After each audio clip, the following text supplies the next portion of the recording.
Vítajte pri novom dieli podcastu Ivák, milí poslucháči. Dnes som si pre vás pripravil v skutku zaujímavý program. Mám pre vás niekoľko prekvapení. Nielenže bude súťaž o plagát Stuart Little, ale aj veľmi špeciálny hosť. Ale predtým, než začneme, by som vám ešte chcel povedať, že som si prizval doktora dermatológie a experta na krupicovú kašu Jonatána Stiejenka. Pardon, z redakcie sa ozýva, že podľa zákona musím spomenúť, že pán Stiejenko nie je doktor, ale iba vlastník stetoskopu. No, ale bohužiaľ pán Stiejenko je na tropickom Islande, takže sa s nami spojí diaľkovo a telefonicky. Ale rovno sa presunieme na hlavného hostia. A dnešným hosťom je Zdenka Studenková. No, aspoň teda mala byť. Bohužiaľ sa nepristavila a 2 mesiace mi neodpovedá. Mám ale pocit, že som dostal od nej zlé číslo, lebo má o 3 číslo menej ako všetky moje ostatné, čo mám uložené v telefóne. Tak bohužiaľ sa miesto nej dostavil imitátor Santa Clausa, čo je trochu od veci, lebo nám začal august, ale nevadí, my si nebudeme kaziť deň, lebo cirkus musí mať šapidol. No, a teda, ja by som vám ešte chcel pripomenúť, že súťažíme o plagát Stuart Little. No, a týmto slávnostne otvárame telefonické linky. Prosím, volajte. Nezabúdajte, že súťažíme o plagát. A nech sa páči, dvíham telefón. Ten Ujo je blázon.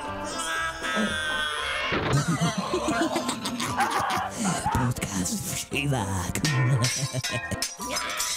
Vitamín B sa nachádza v odpadkovom koši. Konečníku je koniec.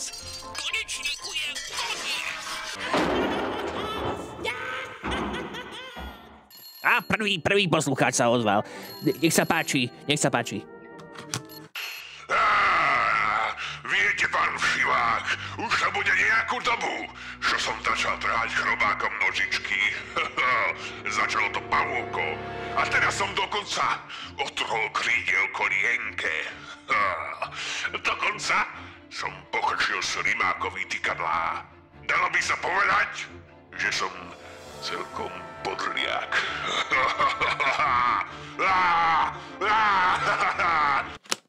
No,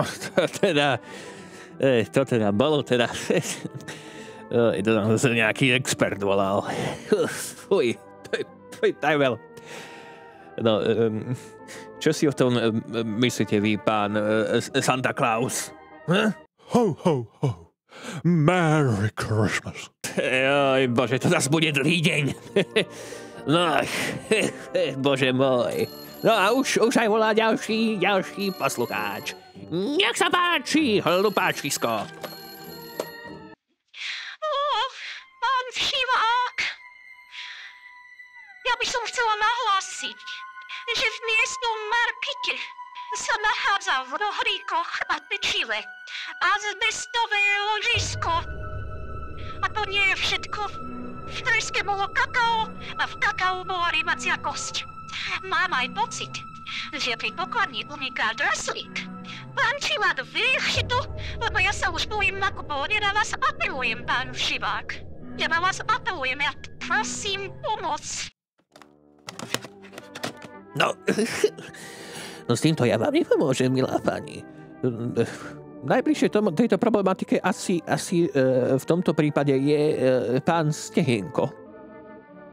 Možno pán Stiejenko vám možno poradí. My sme totižto s pánom Stiejenkom, ako som na začiatku povedal, v permanentnom spojení telefonickom, takže on vám poradí a možno aj pomôže. Nech sa páči, pán Stiejenko, máte priestor, nech sa páči. No, viete čo?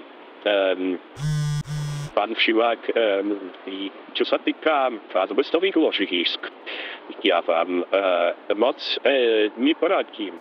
Ale čo sa týka akože týchto opalovacích krémov, záleží hlavne podľa pokožky. Áno, ak ste albino, tak by som odporučoval SPF, akože minimálne 38, 30 až niečo, no. No, počuli si správne, milá pani, ak ste albíno, tak pán Stihinko vám odporúča silný opalovací krém. No a už aj volá ďalší poslucháč. Nech sa páči. No, pán Všivák, to sa číta albino? Nie, albino. Albino? Pán Všivák, máte to celé zle? Mal by si to opraviť. No teda, taký níman ako vy, čo nevie ani v akom okrese býva, mi nebude hovoriť, čo je zlé alebo dobré. Albíno a hotovo. No, a už aj niekto volá, nech sa páči.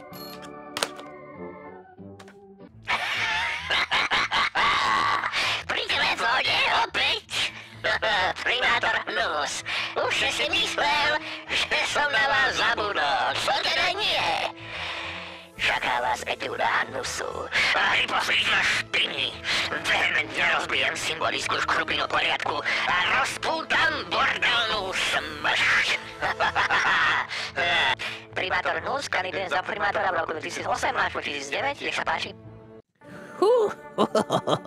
No a to už ako všetci vieme a poznáme, bol náš verný fanúšik primátor Hnus, ktorý kandiduje, ako spomenul, v roku 2008 až 2009 za primátora. Prajeme mu veľa šťastia, samozrejme my sme veľkí fanúšikovia špiny a Hnusu, takže snáď vám vaša kandidatúra konečne priniesie nejaké ovocie. A už aj niekto volá. Nech sa páči. Slávnostná udalosť! V sobotu o 3/4 na kokot sa koná buržoázna burza. Bude tu aj laktačná porodkyňa a kapustné hody. Nezabudnite prísť a doneste si šnorchel. Tento skvostný event bude prebiehať v No, reklamné spoty do našej relácie nepatria.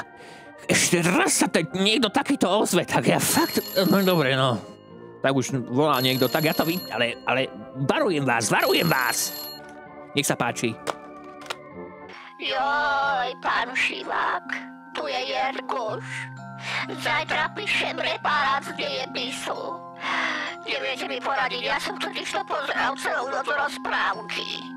A teraz neviete mi poradiť, prosím, pán Šivák. No... Jerguš v škole nesedel a dejepis nevedel. No, tak kamarát, to si presral. Letná škola, robíš reparát, miesto volania do našej relácie si sa mal učiť. No ale ja ti s týmto neporadím, lebo tu všetci vedia, že ja, milý Jerguško, ja som negramotný. Tak ale, no, keďže ťa tu dobre poznáme, si stála osoba, si stále volajúci, tak možno jeden z našich hostí ti bude dokázať poradiť. No? Ho, ho, ho. Merry Christmas. Joj, pán Santa Claus, vás som nemyslel, tuto pána Stehinka. Čo sa týka dejepisu, to ja vám nepoviem, ale chcel by som aby si dávali pozor, ak sa v zložení opalovacieho krému nachádzajú sušený vaječný žltok alebo sušené vajcia, tak sa nejedná o opalovací krém, ale o majonézu. Občania, dávajte si na to prosím veľký pozor. No, Jergušu, tak ako si počul, máš si dávať pozor na majonézu. Žiadne tatarské omáčky alebo dressingy šalátové na báze majonézy. Proste dávaj si na to pozor. No. A už aj volá ďalší poslucháč. No, nech sa páči. Och, bože, dneska, čo sa tie decka učia v tých školách, to je totálny nezmysel. Tie dejiny, to je úplne zbytočné. Stačí čítať a pozerať rozprávky. Napríklad taký kocúr Felix. Ten vedel, čo kde chytiť. Podľa mňa celkom kapacita. A o Garfieldovi to mi ani nehovorte. Ten Garfield, ten je taký frajer. Minule som ho videl a... No ja vám dám takého Garfielda. No a keď už sme pri tom, by som vám chcel pripomenúť, že súťaž o plagát, o brilantný plagát, nie hociaký, ale brilantný plagát Stuart Little sa za chvíľku končí. Takže máme prístor iba na posledného poslucháča.